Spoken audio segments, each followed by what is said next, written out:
तो अब हम अपना प्रश्न संख्या 2 देखेंगे। देखो क्या कह रहा है प्रश्न संख्या 2 में कि 1046.5 योग प्राप्त करने के लिए समांतर श्रेणी 7, 10 सही 1/2 और 14 के कितने पद लेने होंगे। देखो सबसे पहले हम प्रश्न समझ लेते हैं। देखो प्रश्न में क्या है, सबसे पहले तो हमें एक समांतर श्रेणी दिया हुआ है, वो समांतर श्रेणी है, मैं यहां लिख लेता हूं, और 14। देखो ये एक समांतर श्रेणी है जिसका ये पहला पद है, ये दूसरा पद है, ये तीसरा पद है, इस तरीके से ये बढ़ते जाएगा।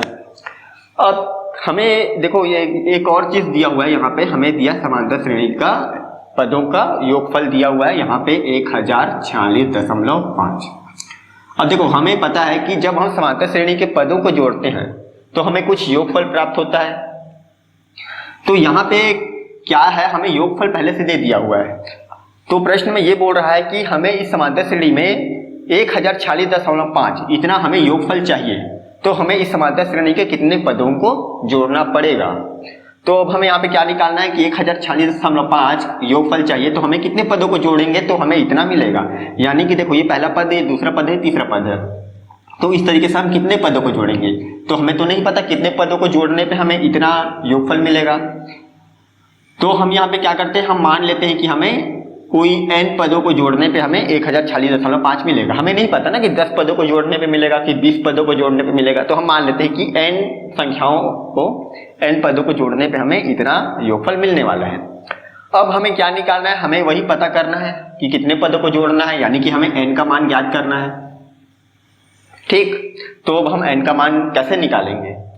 तो देखो n का मान कैसे निकालेंगे, तो देखो सबसे पहले तो मैं आप लोग को थोड़ा सा लॉजिक समझा देता हूं। हम क्या करने वाले हैं, यहाँ पे हमें 1046.5 ये हमें क्या दिया, ये हमें दिया पदों का योगफल। तो पदों का योगफल का हमें फॉर्मूला पता है, क्या होता है, हमें पता है n पदों के योगफल का फॉर्मूला होता है n/2 2a + n-1 × d। ये होता है n पदों के योगफल का फॉर्मूला। तो हम क्या करेंगे, देखो हमें n पदों का योगफल यहाँ पे दिया हुआ है, ठीक, हमें a का मान भी दिया हुआ है, हमें d का मान भी हम यहाँ से निकाल सकते हैं, इसमें से इसको घटा के। अब बच गया n का मान, और हमें n का मान निकालना है क्योंकि n का मान नहीं दिया है। तो देखो हम ये हमें सब चीज का मान पता है, तो हम पक्षांतर करके n का मान यहाँ से निकाल सकते हैं। बस यही हमें करना है। अब हम देखते हैं हमें ये कैसे करना है। तो देखो अब हम इसे बनाते हैं, डिटेल में समझते हैं। देखो सबसे पहले तो हम लिख लेते हैं यहाँ पर कि प्रश्न में हमें क्या क्या दिया गया है। सबसे पहले तो हमें यहाँ पे दिया है प्रथम पद, यानी कि a का मान हमें दिया हुआ है कितना, 7, ये दिया है। देखो द्वितीय पद भी हमें दिया हुआ है। यहाँ पे द्वितीय पद हम क्यों लिख रहे हैं, क्योंकि हमें d का मान चाहिए, तो द्वितीय पद में प्रथम पद को घटाते तब मिलता है। अब देखो कितना दिया द्वितीय पद, 10/2। अब देखो 10/2 का मतलब क्या होता है, 10/2 का मतलब हुआ 10 + 1/2। याद रखना ये परिमेय संख्या है, तो परिमेय संख्या में कभी भी इस तरीके से दिया होना, तो देखो ये 10 और 1/2 के बीच में कोई चिन्ह नहीं है ना, तो यहाँ पे प्लस छिपा होता है। तो इसको सॉल्व कर दो। सॉल्व कैसे करेंगे, देखो 10 के नीचे कुछ नहीं मतलब 1 है। अब इसे त्रिया गुणा विधि से चाहो तो सॉल्व कर दो। अच्छा, इसका मैं शॉर्टकट तरीका ही बता देता हूँ कैसे सॉल्व करना है। इस तरीके से दिया हुआ है, तो कैसे सॉल्व करोगे, तो देखो ये हो जाएगा 2 दाहम 20 + 1, तो 20 और 1 21, ये हो गया 21/2 इसका आंसर। एक बार देख लो फिर से मैंने क्या किया, इसको क्या करना है, बटे वाले को हर को इसके साथ गुणा कर दो। 2 दाहम 20 कितना आया, 20 आया, तो लिखो 20। अब +1 लिखा है, 2 दाहम 20 फिर +1 और बटे में कितना है 2, तो ये हो गया 20 और 1 21, 21/2। इस तरीके से ये आ गया। कभी भी ऐसे आए तो उसको हम क्या करेंगे, एक परिमेय संख्या के रूप में बना देंगे, तो उससे क्या होगा, सॉल्व करने में आसानी होती है।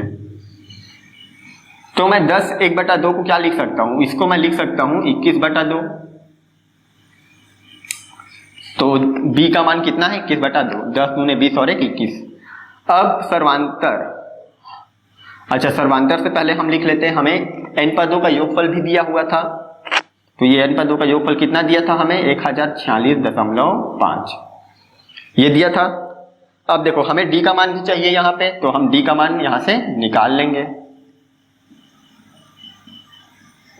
डी का मान कैसे निकालते हैं, द्वितीय पद में प्रथम पद को घटा दो, यानी कि b माइनस ए। b का मान यहाँ कितना है 21/2 और a का मान कितना है 7 है। देखो इसे भी ऐसे ही सॉल्व करेंगे जैसे अभी हमने इसे सॉल्व किया था। कितना लिखा 21/2 माइनस 7, यानी कि ये हो जाएगा। देखो पहला तो आप ऐसे सॉल्व कर सकते हो कि 7 के नीचे कुछ नहीं है मतलब 1 है, तो अब ये परिमेय संख्या हो गया दोनों, इसको सॉल्व कर लो, है ना, तिर्यक गुणा विधि से। या दूसरा इसे भी शॉर्टकट में तरीके से सॉल्व कर लो।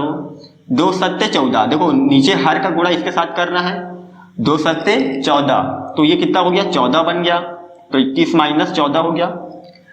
ठीक, माइनस में था ना इधर, इसलिए 21 माइनस 2 सत्ते 14। अब नीचे कितना है 2 है, ये हो गया 21 माइनस 14 कितना आ जाएगा 7, तो ये हो गया 7/2, तो ये कितना हो गया 7/2। तो देखो डी का मान कितना आया, डी का मान आ गया 7/2, ये आ गया। अब आगे, अब हमें यहाँ पे n पदों का योगफल दिया हुआ था, इसलिए हम n पदों के योगफल का सूत्र लगाएंगे। याद रखना प्रश्न हमें जो भी चीज दिया होता है अगर उस चीज का फॉर्मूला हो, जैसे n पदों का योगफल दिया है तो n पदों का योगफल का कुछ फॉर्मूला होता है, तो हमें उस चीज को यहाँ पे उस सूत्र को लगाना है। ठीक, जो भी चीज हमें प्रश्न में दिया होता है वो कुछ ना कुछ सोच कर ही दिया होता है, तो इस तरीके से कभी भी आए जिस चीज का सूत्र हो तो हम उसे लिख लेंगे। तो हम जानते हैं कि n पदों का योगफल बराबर होता है n/2 2a plus n-1 into d, ये होता है। अब देखो n पदों का योगफल कितना दिया है यहाँ पे 1046.5 ये दिया हुआ है। अब n/2 2 इंटू a का मान कितना है यहाँ पे 7 प्लस n का मान तो हमें नहीं पता, d का मान हमने निकाला है कितना 7/2, ये हो गया। अब आगे, अब देखो यहाँ पे क्या हो रहा है, सॉल्व करो इसको। तो पहले देखो 2 का गुणा 7 से हो रहा है, 2 सत्ते कितना हो गया 2 सत्ते हो गया ये 14, फिर बीच में है प्लस n-1। अब देखो यहाँ पे इस n-1 का गुणा हो रहा है 7 के साथ। n-1 का गुणा किसके साथ हो रहा है 7 के साथ हो रहा है, यानी कि 7 का गुणा n से भी होगा और -1 से भी होगा, क्योंकि ये ब्रैकेट में है ना, तो ये पूरे का गुणा 7 के साथ हो रहा है। तो 7 का गुणा n से हो जाएगा तो ये होगा 7n, फिर 7 का गुणा -1 से भी होगा तो ये हो जाएगा -7, और पूरे के बट्टे में कितना है 2, ये हो गया। देखो इसका गुणा 7 से हो गया और बट्टे में कितना है 2। अब देखो यहाँ, अब यहाँ पे क्या करना है, यहाँ पे सॉल्व कर दो इसको अगेन। ये कितना हो जाएगा, देखो यहाँ पे फिर से वही चीज, तो 2 इसका कितना हो जाएगा 14 दूने 28 हो जाएगा, तो 28 प्लस 7n-7 होगा, बिल्कुल वैसे ही जैसे हमने इसे सॉल्व किया था, है ना। या फिर देखो 14 के नीचे कुछ नहीं है मतलब 1 है, तो इस तरीके से भी आप सॉल्व कर सकते हो जैसा आपका मन करे। ये कितना हो जाएगा, ये हो जाएगा 14 दूने 28 प्लस 7n-7 और पूरे के बट्टे में 2, ये हो गया, है ना। देखो 2 का गुणा 14 से करो, 14 दूने 28, फिर प्लस 7n-7 और पूरे के बट्टे में 2। अब देखो यहाँ पे 28 - 7, देखो 28 प्लस 7n तो नहीं होगा क्योंकि यहाँ पे n वाली संख्या है, यहाँ पे n वाली संख्या नहीं है, तो यहाँ ये तो चर राशि हो गया, तो चर के साथ अचर तो नहीं जोड़ता है, लेकिन अचर के साथ अचर का जोड़ घटाना होता है। तो 28 में से हम 7 को देखो यहाँ पे माइनस कर सकते हैं, तो कर दो, ये कितना हो जाएगा, ये हो गया 28 में से 7 घटा दो, कितना आएगा, ये आएगा 21, और बच गया क्या 7n बच गया, उसे हम लिख लेते हैं, बटे में कितना है 2 है। ये समझ में आया। अब आगे देखो, आगे क्या होगा यहाँ पे, अब देखो इसका गुणा हो जाएगा। देखो यहाँ पे क्या हो रहा है n/2, इसका गुणा हो रहा है ना इसके साथ 21 प्लस 7n/2 के साथ। देखो ऊपर वाले का गुणा ऊपर वाले के साथ होता है, नीचे वाले का गुणा नीचे वाले के साथ होता है, ये हमें पता है। n का गुणा इस पूरे के साथ हो रहा है, इसका मतलब n का गुणा 21 से भी होगा और 7n से भी होगा, और इस 2 का गुणा इस 2 के साथ हो जाएगा। तो गुणा कर देते हैं। सबसे पहले तो ये इस तरफ का लिख लो 1046.5 बराबर n का गुणा 21 से होगा, ये हो जाएगा 21n, फिर प्लस n का गुणा 7n से होगा तो ये हो जाएगा 7n की घात 2। ठीक, इसके बटे में कितना हो जाएगा, ये हो गया देखो 21n प्लस 7n की घात 2, नीचे वाले का गुणा करो, 2 दूने 4, ये आ गया। अब ध्यान दो, यहाँ 4 को देखो, 4 कहाँ है, बटे में है, तो इसे मैं पक्षांतर कर दूंगा, तो ये पक्षांतर होके कहाँ चला जाएगा, ये अभिभाग में है ना, पक्षांतर होके चले जाएगा गुणे में, तो 1046.5 का गुणा हो जाएगा 4 के साथ, इधर क्या बचेगा 21n प्लस 7n की घात 2।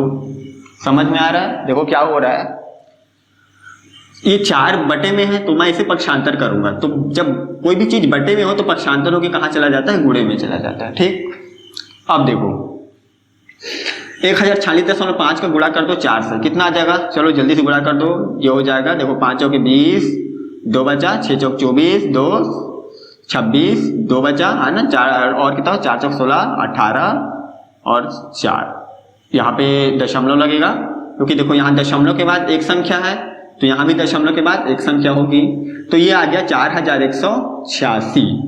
दशमलव के बाद 0 है तो मैं इसे हटा सकता हूँ, ये कितना आ गया 21n प्लस 7n की घात 2, ये हो गया। अब देखो मैं क्या करता हूँ, इसे इस तरफ पक्षांतर कर लेता हूँ, तो मुझे एक द्विघात समीकरण मिलेगा। यहाँ पे देखो इसे पक्षांतर करो इस तरफ, क्या हो जाएगा, ये हो जाएगा 7n की घात 2, देखो मैं n की घात 2 वाले को पहले लिख ले रहा हूँ, फिर प्लस 21n, और देखो 4186 को जब मैं पक्षांतर करूंगा तो इसके आगे प्लस है, कुछ नहीं है, मतलब प्लस का चिन्ह होता है, हमें पता है, तो ये पक्षांतर होके क्या हो जाएगा, माइनस 4186 हो जाएगा। अच्छा, अब बराबर में इस तरफ क्या बचेगा, कुछ नहीं बचा, तो मतलब 0 बचा, तो देखो ये हमें एक द्विघात समीकरण मिल गया, हम देख सकते हैं। तो देखो अब यहाँ पे, अब द्विघात समीकरण को सॉल्व करना हमें आता है। द्विघात समीकरण को सॉल्व करने के हमने 3 मेथड्स पढ़े थे, सूत्र विधि, गुणनखंड विधि और पूर्ण वर्ग विधि। किसी भी मेथड से इसको सॉल्व कर दो, आपका आंसर आ जाएगा। तो देखो मैं तो इसे सूत्र विधि से सॉल्व करूंगा, क्योंकि यहाँ पे c का मान बहुत बड़ा है, तो इससे क्या होगा, ये सूत्र विधि से ज्यादा आसानी से सॉल्व होगा। अच्छा देखो, सॉल्व करने से पहले हम यहाँ पे एक और चीज करेंगे, हम पहले भी ये चीज सीख चुके हैं गुणनखंड विधि जब हम पढ़ रहे थे उस वक्त, कि जब घात 2 वाला जो चर होता है, देखो यहाँ पे घात 2 वाला जो चर है, इसके आगे जो भी संख्या लिखा हो हम उसको हटा देते हैं। हम क्या करते हैं, उसे n की घात 2 के साथ जो भी गुणांक होता है उसे हम हटा देते हैं। उससे क्या होता है, हमारा समीकरण इजी हो जाता है सॉल्व करने में। कैसे हटाते हैं हम, तो n की घात 2 का जो भी गुणांक होगा उससे क्या करो, इन सब को देखो, अगर भाग जा रहा है तो उसे भाग दे दो।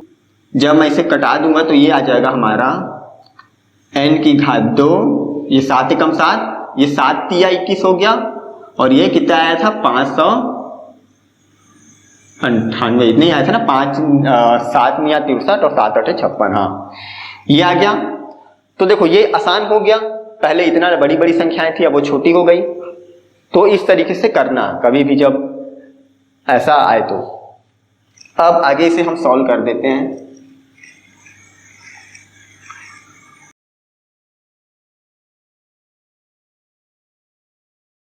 ठीक है, तो ये समझ में आ गया ना, ये हम पहले भी द्विघात समीकरण चैप्टर जब पढ़ रहे थे तो वहां पे मैंने आपको लोगों को सिखाया था, एक बार रिवीजन हो गया। तो अब देखो, अब हमें इसे कुछ नहीं करना, सिंपल सॉल्व करना है। n की घात 2 प्लस 3n माइनस 598 बराबर में 0, ये द्विघात समीकरण है, हमें इसे सॉल्व करना है। मैं सॉल्व करता हूँ सूत्र विधि से। तो सूत्र विधि हमें पता है क्या होता है, x बराबर माइनस बी प्लस माइनस करने में b की घात 2 माइनस 4ac बटे में 2a, यही होता है सूत्र विधि का सूत्र। सूत्र विधि में हम इस फॉर्मूले का इस्तेमाल करते हैं। तो देखो यहाँ x की जगह कितना दिया है, n दिया हुआ है, जैसे x की घात 2 प्लस 3x ऐसे होता है, यहाँ पे n की घात 2 प्लस 3n लिखा है, तो यहाँ x की जगह हम लिख देंगे n, हमें n का मान मिलेगा यहाँ। माइनस b, देखो हमें पता है कि जो n की घात 2 का गुणांक होता है इसे हम a बोलते हैं। n वाला जो x वाला होता है, मतलब जिस घात 1 वाला, इसे घात में कुछ नहीं, मतलब घात में 1 है तो घात 1 वाले गुणांक को हम b बोलते हैं। और जहाँ पे अचर, हमारा जो अचर पद होता है इसे हम c बोलते हैं। तो a का मान यहाँ कितना है, 1 है, b का मान 3 है, c का मान -598 है। तो ये हो जाएगा -b, यानी कि हो गया माइनस b का मान कितना है 3, फिर प्लस माइनस करने में b की घात 2, b की घात 2 यानी कि 3 की घात 2 -4 इंटू a का मान कितना है 1 इंटू c का मान कितना है -598 और बटे में कितना है 2 इंटू a का मान 1 है। आगे सॉल्व कर देते हैं। देखो -3 प्लस माइनस करनी में देखो b की घात 2, 3 दिया कितना हो गया 9, -4 का गुणा 1 से होगा तो ये हो जाएगा -4, फिर -598 से गुणा हो रहा है इसका, पूरे के बट्टे में कितना है 2 का 2। देखो इसे भी हम यहीं पे सॉल्व कर देते हैं। देखो -4 का गुणा हो रहा है -598 से, कितना हो जाएगा 4 का गुणा कर दो 598 से, ये हो जाएगा देखो -4 का गुणा 598 से हो रहा है, कितना आ जाएगा देखो 8 चौके 32, 9 चौक 36, 3 39 और 5 चौक 20 और 3 23, 2392 ये आएगा और माइनस माइनस प्लस ये हो गया तो कितना आ गया, यहाँ पे मैं इसको लिख लेता हूँ प्लस 2392। और देखो अब देखो 9 में 2392 को जोड़ना है तो मैं यहीं पे जोड़ भी देता हूँ। 9 प्लस 2392 कितना आ जाएगा, ये हो जाएगा 2401। ठीक, देखो 2392 में 9 को प्लस कर दो, 9 2 11 की 1 हासिल 1, 9 और 1 10 की 0 हासिल 1 और 3 और 1 4 और ये 2, कहा था ना 2401। देखो तो इस तरीके से ये आ गया। अब हमें पता है कैसे सॉल्व करना है। देखो यहाँ पे प्लस माइनस दोनों दिया है, एक बार हम प्लस में लेते हैं एक बार माइनस में लेते हैं, तो ये हो जाएगा एक बार -3, एक बार हम प्लस में लेंगे। अच्छा इसे पहले करनी से बाहर तो निकाल लें, चलो करनी से पहले बाहर निकाल देते हैं। तो 2401 का हमें वर्गमूल निकालना है, तो वर्गमूल निकाल दो 2401 का। आप लोग को पता है कैसे निकालते हैं, मैंने आपको सिखाया था। इसका क्या करो, गुणनखंडन निकाल लो पूरा, फिर उन जो भी आएगा उसे गुणा कर लेना आपस में और उसे फिर करनी से बाहर निकालते जाना। ठीक, और बाकी मैं आपको यहाँ पे बता देता हूँ, पूरा करके नहीं दिखा रहा, बहुत समय लग जाएगा क्योंकि आपको ऑलरेडी आता है ये चीज। तो 2401 का हम यहाँ पे वर्गमूल निकालेंगे। देखो ये हो जाएगा 5 पंचे 25 होता है, ये 4 और ये 1 5 पंचे 4 पंचे 20, ठीक, यानी कि आ जाएगा 49। तो देखो यहाँ पे ये हो जाएगा n बराबर -3 प्लस माइनस 49 बटे में 2। ठीक, ये मैंने शॉर्टकट तरीके से निकाला है, इसका मैं आपको बाद में सिखाऊंगा किस तरीके से आप मन में ही 1-2 सेकंड में ये वर्गमूल निकाल सकते हो। तो देखो अब क्या होगा, यहाँ एक बार प्लस में लेंगे एक बार माइनस में लेंगे, ये हो जाएगा एक बार प्लस 49 बटे में 2 हो जाएगा और एक बार ये हो जाएगा -49 बटा 2। अब देखो इसे सॉल्व कर दो, ये हो गया प्लस माइनस प्लस माइनस 49 में 3 घटाओ, ये कितना आ जाएगा 46 आ जाएगा, बटे में कितना आ गया 2। तो देखो 2 से कटा दो, 2 दूनी 4 2 तिया 6, कितना आ गया, ये आ गया n का मान 23। यहां भी सॉल्व कर दो, ये कितना हो जाएगा, माइनस माइनस प्लस होता है तो 49 में 3 जोड़ दो 52 आएगा बटे में 2 और यहाँ आ जाएगा -52, क्यों, क्योंकि बड़ी संख्या के आगे माइनस लगा इसलिए माइनस होगा। इसको कटा दो, 2 दूने 4 1 बचा 2 छक्के 12, कितना आ गया -26। यह आ गया इसका आंसर। अब देखो n का मान यहाँ पे 23 भी आ रहा है -26 भी आ रहा है, तो हम कौन सा मान लेंगे। तो देखो हमें पता है यहाँ पे n क्या है, पदों की संख्या है। क्या पदों की संख्या कभी माइनस में हो सकती है।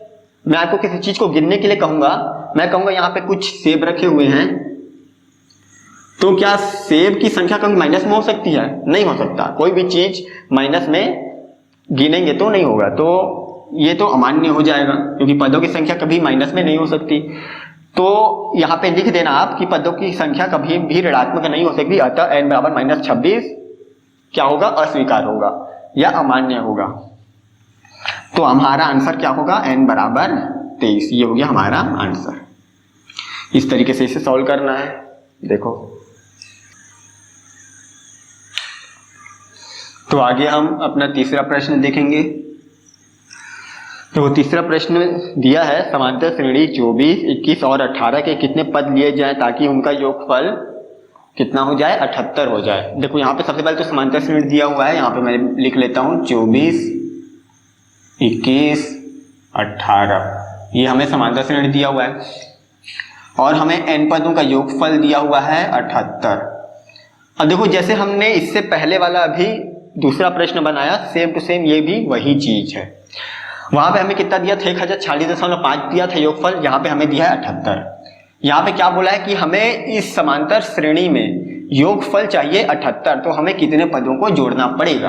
हम कितने पदों को जोड़ेंगे तो हमें 78 मिलेगा, है ना। हम कितने पदों को जोड़ेंगे इस तरीके से तो हमें 78 मिलेगा। यानी कि हमें यहाँ भी n का मान ज्ञात करना है कि मान लो कोई n पदों को जोड़ने पे हमें 78 मिलेगा। तो इस तरीके से हम इसे सॉल्व कर लेते हैं। यहाँ पे हमें लिख लेते हैं, दिया हुआ है क्या क्या दिया है हमें। सबसे पहले प्रथम पद a का मान कितना दिया है, यहाँ पे 24। द्वितीय पद b का मान कितना दिया है, 21 दिया है। और क्या दिया है हमें, n पदों का योगफल दिया हुआ है 78। और हमें सर्वांतर भी चाहिए d का मान, तो सर्वांतर निकाल लेते हैं हम। कितना निकलेगा, द्वितीय पद में से प्रथम पद को घटा दो, b माइनस a हो जाएगा। 21 माइनस 24 कितना आ जाएगा, ये आ जाएगा -3। यानी कि देखो सर्वांतर हमारा d का मान कितना आ गया, -3 आ गया। अब आगे, अब हमें n का मान निकालना है। तो सबसे पहले तो हम यहाँ पे लिख लेते हैं कि माना कि n पदों का योगफल कितना होगा, 78 होगा। ठीक, ये एक एक स्टेप हम पूरा डिटेल देंगे तो हमें अच्छे नंबर मिलते हैं परीक्षा में। तो ये सब एक एक ठो डिटेल दिया करो, जैसे मैं भी करके दिखा रहा हूँ। तो माना कि n पदों का योगफल 78 है, तो अब हमें पता है कि n पदों का जो योगफल होता है क्या होता है, ये होता है n बटे में 2 2a plus n minus 1 into D, ये होता है। अब यहाँ पे हम मान रख लेंगे, हमें योगफल दिया हुआ है, कितना दिया है, 78 दिया है। देखो Sn का मान 78 रख दो, बराबर n बटा 2, ये n है, और ये हो गया 2 इंटू ए, तो 2 इंटू ए का मान कितना है, यहाँ पे 24 है, लिख लेते हैं 24, प्लस n का मान तो हमें नहीं पता, d का मान हमने कितना निकाला, -3। आगे सोल्व कर देते हैं, ये हो गया, कितना हो जाएगा, n बटे में 2, देखो 2 का गुणा कर दो 24 के साथ, तो 24 दूने 48 होता है, प्लस n माइनस 1, देखो इस n माइनस 1 का गुणा हो रहा है -3 के साथ, तो ये -3 का गुणा n से भी हो जाएगा और -1 से भी हो जाएगा। क्यों, क्योंकि ये पूरे का गुणा -3 से हो रहा है ना, इसलिए। तो -3 का गुणा जब n से होगा तो ये हो जाएगा -3। ठीक, तो ये माइनस प्लस कितना हो गया, ये माइनस प्लस माइनस हो गया, तो इसे मैं सीधे -3 लिख लेता हूँ। फिर -1 का गुणा भी -3 से होगा, तो ये हो जाएगा 1 तिया 3, अच्छा ये -3 n है ना, -3 का गुणा जब n से होगा तो -3n होगा, और -3 का गुणा जब 1 से होगा तो 3 एकम 3 और माइनस माइनस प्लस, ये आ गया। और अब देखो 48 प्लस 3, देखो 48 में हम 3 को जोड़ सकते हैं, जोड़ दो, 48 में 3 जोड़ोगे कितना आएगा, ये हो जाएगा n/2। इस तरफ को पहले लिख लेते हैं, ये 48 प्लस 3 कितना हो गया, 51, और ये -3n। ठीक, यहां तक समझ में आया। आगे अब देखो यहाँ पे क्या हो रहा है, गुणा हो रहा है, 51 - 3n का गुणा हो रहा है n के साथ, मतलब n का गुणा 51 से भी होगा और n का गुणा 3n से भी हो जाएगा। तो ये कितना हो जाएगा, ये हो जाएगा 51 का गुणा n से करो, ये हो जाएगा 51n, फिर n का गुणा -3 से होगा तो ये हो जाएगा -3n की घात 2, और बटे में कितना है 2। देखो यहाँ भी हमें पता दिखा समीकरण मिलेगा जैसे पहले मिला था। क्या करेंगे, 2 को कर देंगे पक्षांतर, तो ये हो जाएगा 78 गुणे में 2, तो गुणा करा दो यहीं पे, 8 दूने 16, 7 दूने ये हो गया 156, तो 156 आ जाएगा। 51n माइनस 3n की घात 2, ये हो गया। अब क्या करना है, अब देखो मैं क्या करता हूँ, 51n और माइनस 3n की घात 2 इन दोनों को यहाँ पक्षांतर कर लेता हूँ। अब देखो यहाँ पे एक चीज ध्यान देना, मैं 156 को इस तरफ पक्षांतर कर सकता था, लेकिन मैं क्या कर रहा हूँ, इन दोनों को इस तरफ पक्षांतर कर रहा हूँ। क्यों कर रहा हूँ, क्योंकि देखो हमें पता है कि जो n की घात 2 वाला हमारा पद होता है उसके आगे हम प्लस रखते हैं हमेशा। इससे क्या होता है, सॉल्व करने में आसानी होती है, हम द्विघात समीकरण में पढ़ चुके हैं। लेकिन यहाँ पे माइनस दिया हुआ है, इसलिए मैं क्या कर रहा हूँ, इसे इस तरफ पक्षांतर कर रहा हूँ ताकि वो माइनस पक्षांतर होके क्या हो जाएगा, प्लस हो जाएगा, तो सॉल्व करने में आसानी होगा। तो इसे इस तरफ पक्षांतर कर लूंगा, तो ये माइनस 3n की घात 2 है, ये प्लस 3n की घात 2 हो जाएगा।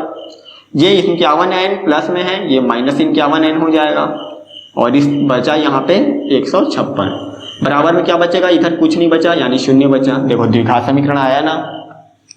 अब इसे सॉल्व कर लो किसी भी मेथड से जो आपको आसान लगता हो। मैं यहाँ पे क्या करूंगा, यहाँ पे मैं सूत्र विधि से सॉल्व कर लूंगा, ज्यादा आसानी होगी। तो सबसे पहले तो मैं यहाँ पे एक काम करता हूँ, जैसे कि मैंने इससे पहले वाले प्रश्न में किया था। यहाँ पे देखो n की घात 2, इसका जो गुणांक है वो 3 है, तो हम देखेंगे सबसे पहले क्या इसके सभी पद 3 से भाग जा रहे हैं क्या, तो हम कटा देंगे। देखो ये तो 3 से चला जाएगा, 3 एकम 3, इसे देखो 3 से जा रहा है क्या, बिल्कुल 3 एकम 3 और 3 सत्ते 21 है ना, और ये हो जाएगा 3 से भाग दे तो 3 5 15 और 3 दूने 6, ये भी कट रहा है। तो देखो सारी के सारी संख्या 3 से कट रही है, तो हम कटा देंगे। अगर सारी संख्या 3 से नहीं कटेगी तो हम फिर नहीं कटाते हैं, ठीक है, सारी संख्या कटनी चाहिए। तो ये हो जाएगा n की घात 2 माइनस ये 17n प्लस कितना था, 3 5 15 3 दूने 6, ये आ गया। अब इसे सॉल्व करूंगा मैं।